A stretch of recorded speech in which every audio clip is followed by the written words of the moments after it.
Assalamualaikum warahmatullahi wabarakatuh.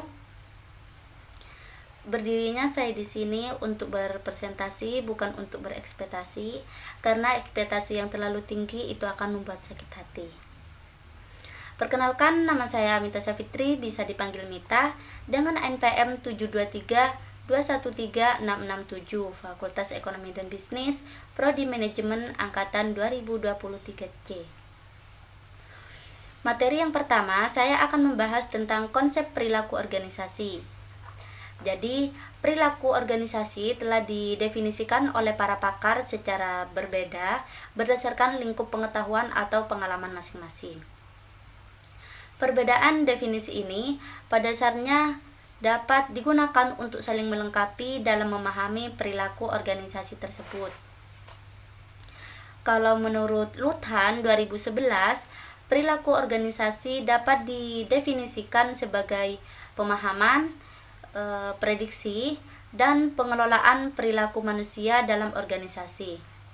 Sedangkan menurut Robin dan Jett 2013, perilaku organisasi adalah bidang studi yang menyelidiki dampak yang dimiliki individu, kelompok, dan struktur terhadap perilaku di dalam organisasi, dengan tujuan untuk menerapkan pengetahuan tersebut untuk meningkatkan efektivitas organisasi. Jadi, berdasarkan definisi-definisi yang telah didefinisikan oleh para pakar, dapat dikemukakan beberapa karakteristik penting dari perilaku organisasi. Seperti yang pertama, yaitu perilaku organisasi ini yaitu suatu bidang studi yang menyelidiki perilaku manusia dalam kerjasama organisasi yang didasarkan pada metode ilmiah. Dan yang kedua, penyelidikan perilaku manusia dalam kerjasama organisasi dapat dilakukan dengan pendekatan multidisiplin. Maksudnya itu mengacu atau mendasarkan pada teori, metode, dan prinsip berbagai ilmu perilaku dan ilmu sosial. Lalu yang ketiga, pengetahuan perilaku organisasi dapat digunakan untuk memahami, memprediksi, dan mengelola perilaku manusia dalam kerjasama organisasi guna meningkatkan efektivitas organisasi dan kesejahteraan individu. Lanjut yang keempat, perilaku organisasi dalam kerjasama organisasi merupakan dampak dari proses individual, proses kelompok, proses organisasional, dan juga lingkungan eksternalnya. Dan yang terakhir, memahami perilaku manusia dalam kerjasama organisasi perlu menentukan dengan jelas tingkat analisis di mana perilaku manusia itu beroperasi, apakah individu, kelompok, atau organisasi. Perilaku organisasi ini merupakan ilmu terapan, sehingga ilmu ini tidak terlepas dari pengaruh ilmu perilaku, sehingga berkontribusi dengan beberapa ilmu. Ilmu yang dimaksud seperti perbedaan antara perilaku organisasi dengan psikologi industri atau organisasi. Jadi kalau perilaku organisasi itu mempelajari perilaku manusia yang tidak diawali pada psikologi manusia, yaitu dengan menggunakan multidisiplin. Sedangkan psikologi industri itu mempelajari perilaku manusia yang diawali dari psikologi manusia itu sendiri. Lalu, perbedaan antara perilaku organisasi dengan personel dan human resource adalah bahwa perilaku organisasi ini lebih menekankan pada orientasi konsep dan berdasarkan teori, sedangkan personel dan human resource menekankan pada teknik dan teknologi. Mengapa perilaku organisasi ini sangat penting digunakan dalam ruang lingkup keorganisasian? Karena perilaku organisasi dapat mengetahui karakter para pelakunya. Di dalam perilaku organisasi ada 3 tingkatan analisis, yaitu tingkatan analisis tingkat individual, ada tingkat kelompok, dan ada tingkat organisasional. Kalau analisis tingkat individual itu mengkaji beberapa faktor pribadi seperti sikap, persepsi, dan motivasi. Kalau analisis tingkat kelompok itu mengkaji beberapa faktor, proses, kelompok, yaitu seperti pembentukan kelompok dan tim kerja, kepemimpinan, komunikasi, konflik, serta kekuasaan politik. Kalau analisis tingkat organisasional itu mengkaji berbagai faktor proses keorganisasian seperti rancangan struktur organisasi, budaya organisasi, praktek manajemen sumber daya manusia, dan perubahan organisasi. Lanjut, peluang dan tantangan perilaku organisasi itu ada 6. Yang pertama, merespon globalisasi. Yang kedua, merespon kemajuan teknologi. Yang ketiga, merespon diversitas angkatan kerja. Yang keempat, merespon tekanan ekonomi. Yang kelima, merespon persaingan. Dan yang keenam, yang terakhir, merespon tuntunan konsumen atau pelanggan. Selanjutnya, sejarah perkembangan dan pendekatan dalam perilaku organisasi, yaitu yang pertama, masa industri.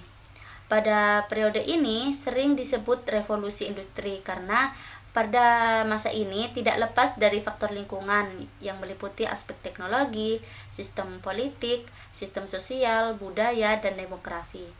Yang kedua, masa neoklasik. Perubahan teknologi pada masa revolusi industri mengakibatkan lahirnya perspektif klasik. Pada masa inilah apa yang disebut organisasi dalam pengertian modern mulai berkembang. Dan yang ketiga, masa modern. Pada masa ini, perilaku organisasi mendekati masalah sebagai suatu sistem keseluruhan dengan memperhatikan beberapa variabel dan proses yang dinamis yang berkaitan dengan sistem dan hubungan sistem dengan lingkungannya. Lanjut, faktor-faktor yang mempengaruhi perilaku organisasi. Perilaku organisasi memiliki 3 dimensi, yaitu dimensi konsep, dimensi sistem, dan dimensi manusia. Di dalam dimensi yang pertama, yaitu dimensi konsep, dibagi lagi menjadi 3 dimensi konsep, yaitu antropologi, budaya, dan seluruh elemen sosial. Yang kedua, dimensi sistem. Dimensi ini mencangkup bagaimana proses manajemen yang dilakukan untuk melaksanakan suatu kegiatan secara efektif dan efisien, yang dikemas dengan pendekatan-pendekatan matematis atau logika. Dan yang ketiga, dimensi manusia. Dimensi ini adalah faktor penentu dalam organisasi yang tercermin dari ilmu psikologi, karena adanya organisasi disebabkan oleh adanya manusia. Baik, lanjut ke bab 2 dengan judul perilaku individu. Perilaku individu ini merujuk pada berbagai tindakan, reaksi, dan pola yang dapat diamati dalam interaksi seseorang, baik dalam kehidupan pribadi maupun profesional. Ini mencakup bagaimana seseorang bertindak, merespon situasi, atau berperilaku dalam konteks tertentu. Misalnya dalam kehidupan pribadi, perilaku individu dapat mencerminkan bagaimana mereka berkomunikasi dengan keluarga dan teman, mengekspresikan emosinya, atau membuat keputusan. Sementara itu, dalam lingkungan profesional, perilaku individu terlihat dari cara mereka bekerja sama tim, menangani konflik, mengambil inisiatif, atau menghadapi tantangan. Perilaku ini mencerminkan karakter, nilai, kebiasaan, dan pengalaman hidup seseorang. Lanjut, cara individu berinteraksi. Yang pertama itu dari luar atau dari faktor eksternal, yaitu hal-hal di luar diri individu yang membentuk cara mereka berkomunikasi dan berhubungan dengan orang lain. Ada beberapa faktor eksternal yang mempengaruhi cara individu berinteraksi, meliputi lingkungan kerja atau sekolah, media dan teknologi. Terus bisa dari teman dan lingkungan sosial. Jadi, faktor-faktor ini bisa mempengaruhi bagaimana seseorang berperilaku dalam interaksi sosial, termasuk bagaimana mereka berbicara, merespon, dan menjalin hubungan dengan orang lain. Yang kedua, faktor internal. Cara individu berinteraksi juga sangat dipengaruhi oleh faktor internal, yaitu hal-hal yang berasal dari dalam diri seseorang dan membentuk perilaku serta gaya komunikasi mereka. Ada beberapa faktor internal yang mempengaruhi interaksi individu, di antaranya itu seperti pengalaman hidup, motivasi, tingkat kepercayaan, dan sikap pola pikir. Jadi faktor-faktor internal ini menentukan bagaimana seseorang memandang dunia di sekitarnya dan bagaimana mereka memilih untuk berkomunikasi, bereaksi, serta beradaptasi dalam berbagai situasi sosial. Yang ketiga, proses kognitif. Proses kognitif ini memainkan peran penting dalam cara individu berinteraksi, karena kognisi mencakup berbagai fungsi mental yang mempengaruhi bagaimana seseorang berpikir, memahami, menginterpretasi, dan merespon situasi sosial. Ada beberapa proses kognitif yang mempengaruhi interaksi individu, diantaranya yaitu pemikiran kritis dan penalaran, pengambilan keputusan, dan penilaian diri. Jadi, proses kognitif ini berfungsi sebagai dasar dalam pengambilan keputusan dan penilaian dalam interaksi sosial. Pemahaman dan pengelolaan yang tepat dari proses-proses ini dapat membantu individu berkomunikasi dengan lebih baik, meningkatkan empati, dan mengurangi konflik dalam interaksi sosial tersebut. Lanjut, perilaku unik individu. Perilaku unik individu mengacu pada kombinasi kepribadian, nilai-nilai, dan sikap yang membentuk cara seseorang berpikir, merasakan, dan bertindak dalam berbagai situasi. Kepribadian adalah kumpulan ciri-ciri dan karakteristik yang konsisten dalam diri seseorang yang mempengaruhi pola pikir, emosi, dan perilakunya. Kepribadian mencakup berbagai aspek seperti ekstrovert dan introvert. Seseorang yang ekstrovert cenderung ramah, terbuka, dan energik dalam interaksi sosial. Sedangkan orang yang introvert itu lebih suka menyendiri, berinteraksi dalam kelompok kecil. Yang kedua, nilai-nilai. Nilai-nilai adalah keyakinan dasar yang dimiliki seseorang mengenai apa yang dianggap penting, benar, atau diinginkan dalam hidup.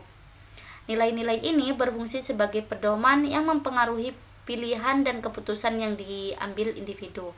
Contoh nilai-nilai yang sering mempengaruhi pola perilaku individu yaitu nilai kebebasan.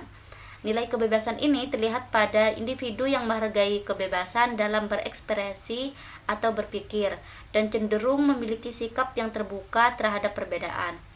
Dan juga ada nilai kejujuran. Seseorang yang menjunjung tinggi kejujuran akan cenderung berperilaku terbuka dan transparan dalam setiap interaksi. Lanjut, yang ketiga, sikap. Sikap adalah kecenderungan seseorang untuk merespon suatu objek, situasi, atau orang dengan cara tertentu, baik secara positif maupun negatif.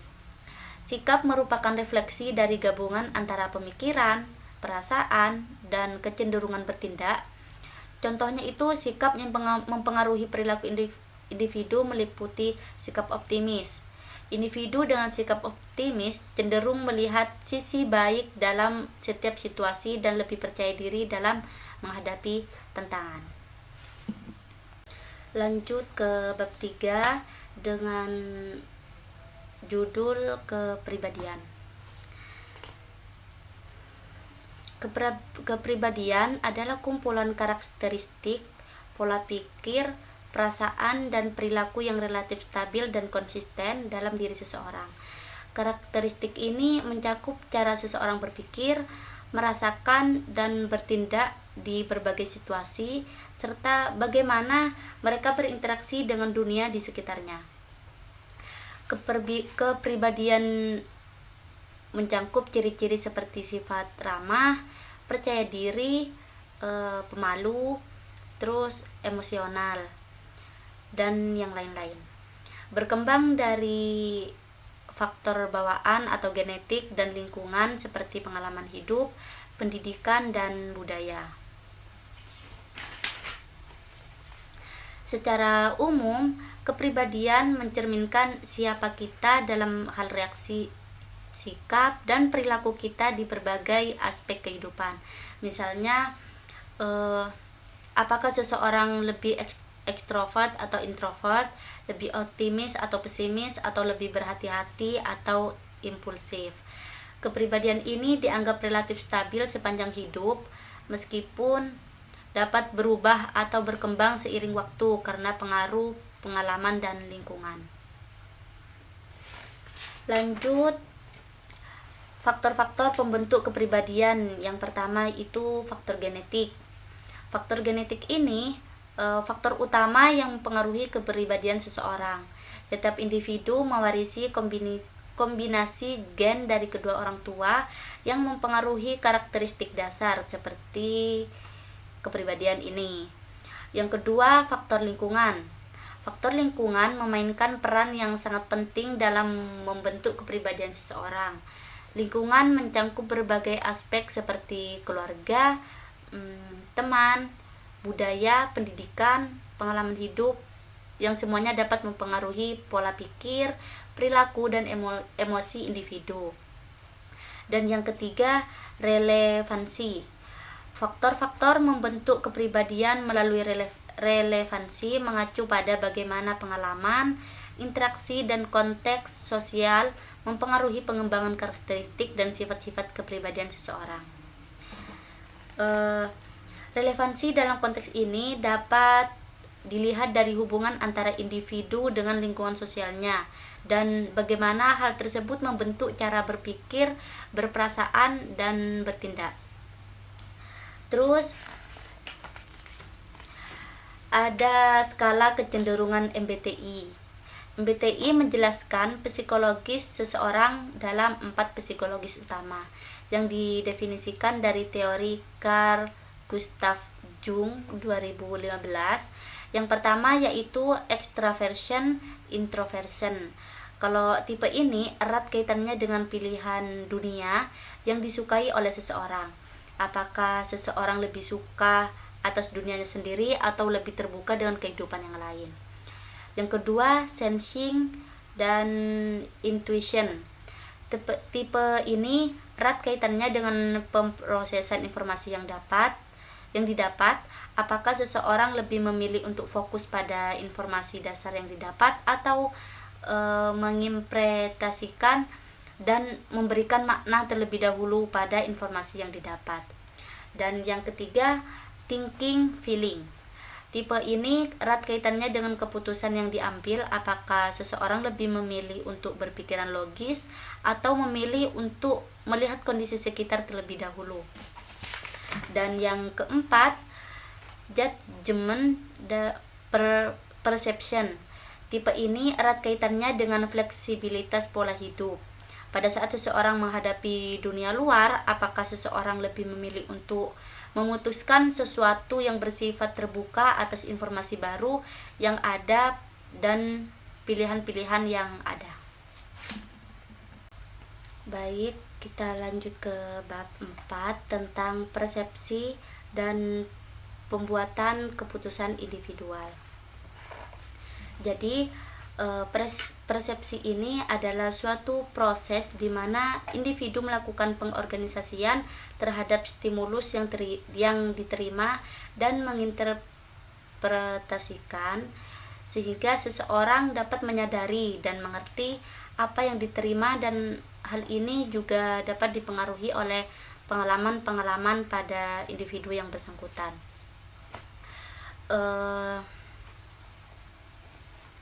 Menurut Gitu Sudarmo, persepsi ini adalah suatu proses memperhatikan dan menyeleksi, mengorganisasikan dan menafsirkan stimulus lingkungan. Gitu Sudarmo menambahkan bahwa ada beberapa faktor yang mempengaruhi persepsi. Di antaranya itu ukuran, di mana semakin besar atau semakin kecil ukuran suatu objek fisik, maka akan semakin dipersepsikan. Yang kedua, intensitas, di mana semakin tinggi suatu tingkat intensitas suatu stimulus, maka semakin besar kemungkinannya untuk dipersepsikan. Yang ketiga, frekuensi, di mana semakin sering frekuensi suatu stimulus, maka akan semakin dipersepsikan orang. Misalnya perusahaan yang dengan gencar mengiklankan produknya di berbagai media. Terus yang keempat, kontras, di mana stimulus yang mencolok dengan lingkungannya maka akan semakin dipersepsi orang. Seseorang yang tampil beda secara fisik akan semakin dipersepsikan banyak orang. Terus yang kelima, gerakan, di mana stimulus dengan gerakan yang lebih banyak akan semakin dipersepsikan orang dibanding stimulus yang gerakannya kurang. Terus yang keenam, itu perubahan, di mana stimulus yang berubah-ubah akan menarik untuk diperhatikan dibanding stimulus yang tetap. Terus yang ketujuh, ada baru, di mana suatu stimulus yang baru akan lebih menarik perhatian orang dibandingkan stimulus yang lama. Lalu yang kedelapan, itu unik, di mana semakin unik suatu objek atau kejadian maka akan semakin menarik orang lain untuk memperhatikannya. Lanjut, ada pembuatan keputusan. Menurut Herbert Simon 1978, keputusan itu adalah suatu manifestasi kewenangan pimpinan yang sangat diharapkan oleh bawahan. Sebab tanpa pembuatan keputusan, seluruh kegiatan bawahan menjadi tidak pasti. Ketidakpastian ini menyebabkan lemahnya pimpinan yang dapat mengakibatkan labilnya organisasi. Kelabilan ini merupakan titik awal kehancuran dari organisasi. Menurut Kotler, faktor-faktor yang mempengaruhi pengambilan keputusan antara lain faktor budaya, yang meliputi peran budaya, subbudaya, dan kelas sosial. Yang kedua, faktor sosial, yang meliputi kelompok acuan, keluarga, peran, dan status. Dan yang ketiga, faktor pribadi, yang termasuk usia dan tahapan siklus hidup, pekerjaan, keadaan ekonomi, dan gaya hidup, kepribadian, dan konsep diri. Dan yang keempat, yang terakhir, konsep psikologis, faktor psikologis, yang meliputi motivasi, persepsi, pengetahuan, keyakinan, dan pendirian. Lanjut, proses pengambilan keputusan. Proses pengambilan keputusan itu ada 6, yaitu identifikasi masalah, pengumpulan dan menganalisis data, pembuatan alternatif kebijakan, pemilihan salah satu alternatif terbaik, pelaksanaan keputusan dan pemantauan, pengevaluasian hasil pelaksanaan. Lalu lanjut ke jenis-jenis pengambilan keputusan, itu ada 2. Ada pengambilan keputusan terprogram dan pengambilan keputusan tidak terprogram. Jadi, jenis pengambilan keputusan ini mengandung suatu respon otomatik terhadap kebijaksanaan yang telah ditetapkan sebelumnya. Masalah yang bersifat pengulangan dan rutin dapat diselesaikan dengan pengambilan keputusan terprogram. Pengambilan keputusan tidak terprogram menunjukkan bahwa proses yang berhubungan dengan masalah-masalah yang tidak jelas. Dengan kata lain, pengambilan keputusan ini meliputi proses-proses pengambilan keputusan untuk menjawab masalah-masalah yang dapat didefinisikan. Lanjut untuk ke bab 5 tentang motivasi. Jadi, motivasi adalah dorongan atau semangat yang mendorong seseorang untuk melakukan tindakan tertentu, mencapai tujuan atau mengatasi rintangan. Motivasi dapat berasal dari faktor internal seperti keinginan, kebutuhan, dan nilai-nilai pribadi, maupun dari faktor eksternal seperti imbalan, pengakuan, atau tekanan sosial. Pandangan tentang motivasi itu ada 3, di antaranya model internasional, model hubungan, dan model sumber daya manusia. Kalau model tradisional itu berfokus ke kebutuhan dasar manusia dan keamanan. Kalau model hubungan itu seperti manajer dapat memotivasi bawahan melalui pemenuhan kebutuhan-kebutuhan sosial mereka dan membuat mereka merasa berguna dan penting. Semisal para karyawan diberi berbagai kebebasan untuk membuat keputusan sendiri dalam pekerjaannya. Sedangkan model sumber daya manusia itu memandang bahwa karyawannya sebagai sumber daya yang berharga. Lanjut, sumber motivasi. Sumber motivasi itu ada 2, yaitu motivasi intrinsik dan motivasi ekstrinsik. Kalau motivasi intrinsik itu motivasi yang berasal dari diri sendiri, seperti rasa pencapaian. Kalau motivasi ekstrinsik, motivasi yang berasal dari luar individu seperti penghargaan. Lanjut, teori motivasi. Yang pertama itu hierarki teori kebutuhan. Teori ini mengikuti teori jamak, yakni seseorang berperilaku atau bekerja karena adanya dorongan memenuhi kebutuhan bermacam-macam.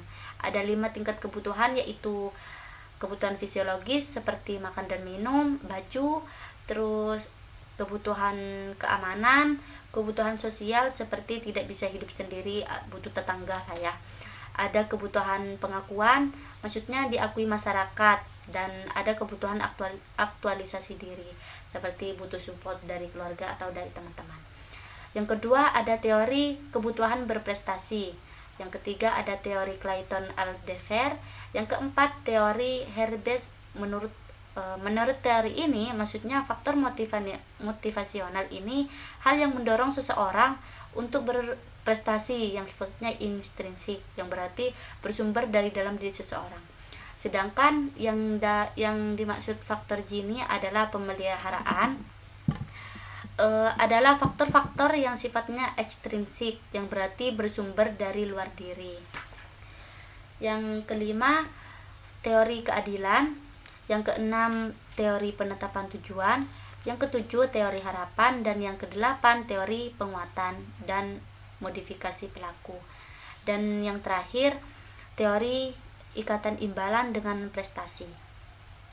Lanjut, pendorong motivasi kerja. Achievement motivation.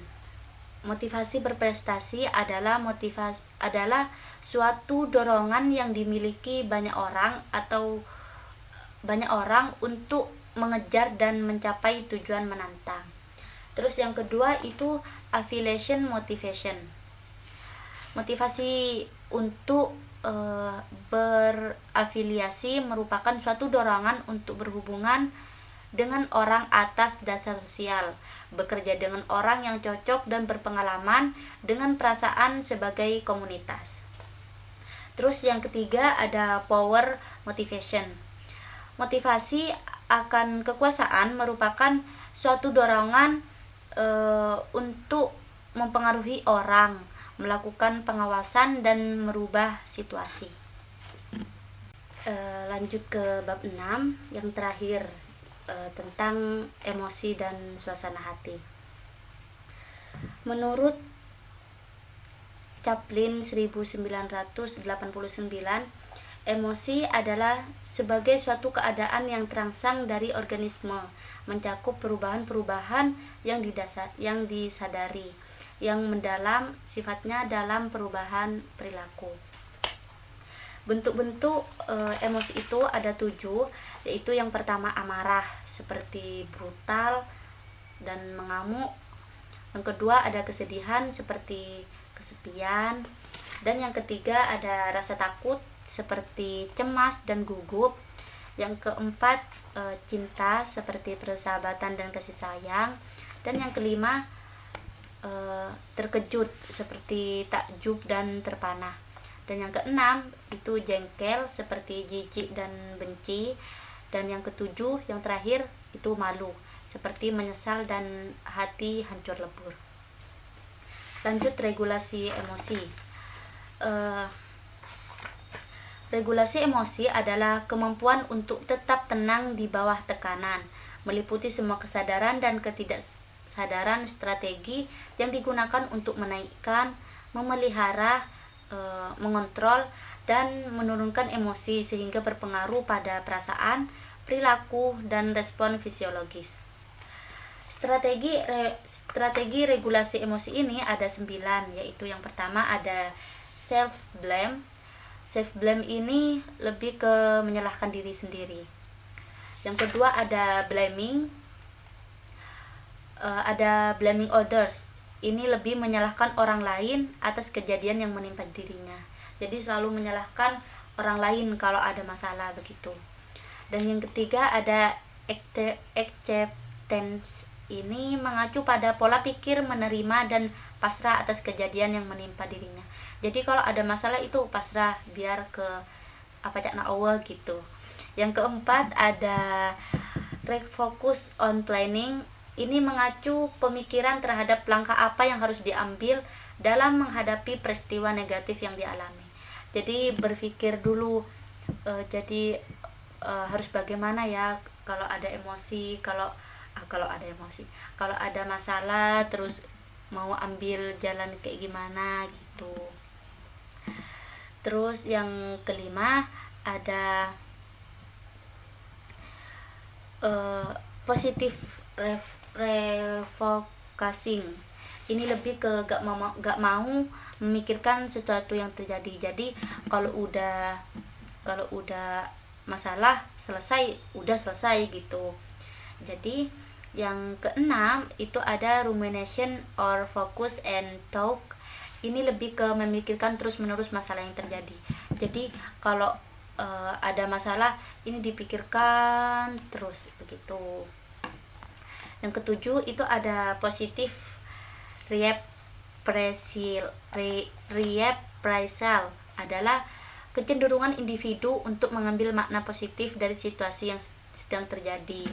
Jadi kalau ada masalah kita kalau yang ketujuh ini lebih ke ambil positifnya dari masalah tersebut. Dan yang kedelapan ada putting into perspective, adalah individu cenderung untuk bertindak acuh atau tidak peduli atau meremehkan suatu keadaan. Dan yang terakhir ada catastrophizing. Ini kecenderungan individu untuk menganggap bahwa dirinya lah yang lebih tidak beruntung daripada situasi yang terjadi. Lanjut ke faktor-faktor yang mempengaruhi strategi regulasi emosi. Jadi yang pertama itu ada usia. Maksudnya sering bertambahnya usia seseorang cenderung lebih baik dalam mengontrol emosi. Jadi kalau menurut saya kalau usianya udah bertambah usianya itu lebih baik dalam mengontrol emosinya. Yang kedua itu ada gender atau jenis kelamin. Maksudnya itu kalau laki-laki itu lebih banyak menyalahkan diri sendiri, kalau perempuan lebih banyak menyalahkan orang lain. Yang ketiga ada pola asuh. Jadi orang tua itu harus bisa mengontrol emosinya untuk anaknya agar anaknya itu tidak terpengaruh. Dan yang keempat itu hubungan interpersonal. Biasanya emosi positif meningkat bila individu mencapai tujuannya, dan emosi negatif meningkat bila individu kesulitan dalam mencapai tujuannya. Yang kelima ada pengetahuan mengenai emosi. Pengetahuan mengenai emosi berhubungan dengan bagaimana orang tua memperkenalkan emosi-emosinya kepada anaknya. Dan yang keenam ada perbedaan individual. Adanya perbedaan individual dalam meregulasi emosi dipengaruhi oleh tujuan, frekuensi, dan kemampuan individu. Selanjutnya yaitu suasana hati atau mood. Suasana hati atau mood adalah keadaan emosional yang dialami seseorang pada suatu waktu tertentu. Mood yang dapat dipengaruhi oleh berbagai faktor seperti lingkungan, pengalaman, kesehatan fisik, dan interaksi sosial. Mood yang bersifat positif seperti bahagia atau bersemangat. Mood yang negatif itu seperti cemas atau sedih. Mood juga dapat berfluktuasi sepanjang hari dan mempengaruhi cara seseorang berpikir, berperilaku, dan berinteraksi dengan orang lain. Lanjut, faktor-faktor yang mempengaruhi suasana hati atau mood.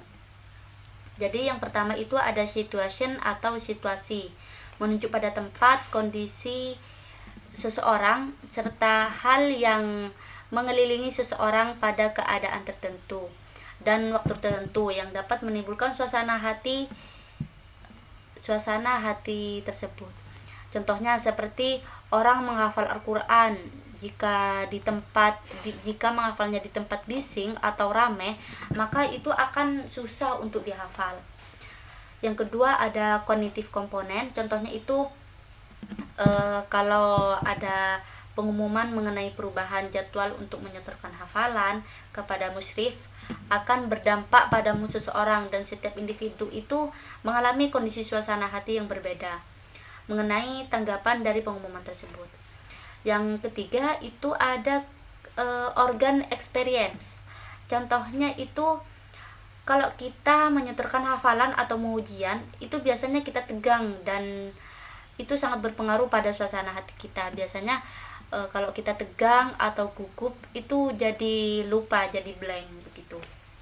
Dan yang keempat ada respon patterns. Pola respon artinya cara individu merespon situasi, pola pikir, dan rangsangan tubuh. Misalnya pada situasi yang ramai, efek individu yang satu adalah senang, sedangkan efek individu yang lain adalah tertekan. Dan yang terakhir ada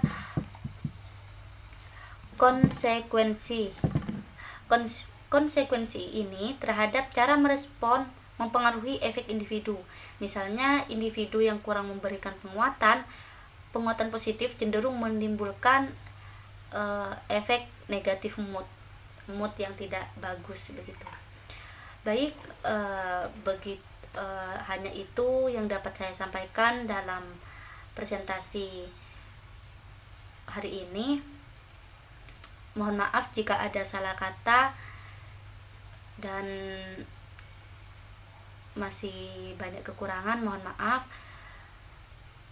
Terima kasih. Wassalamualaikum warahmatullahi wabarakatuh.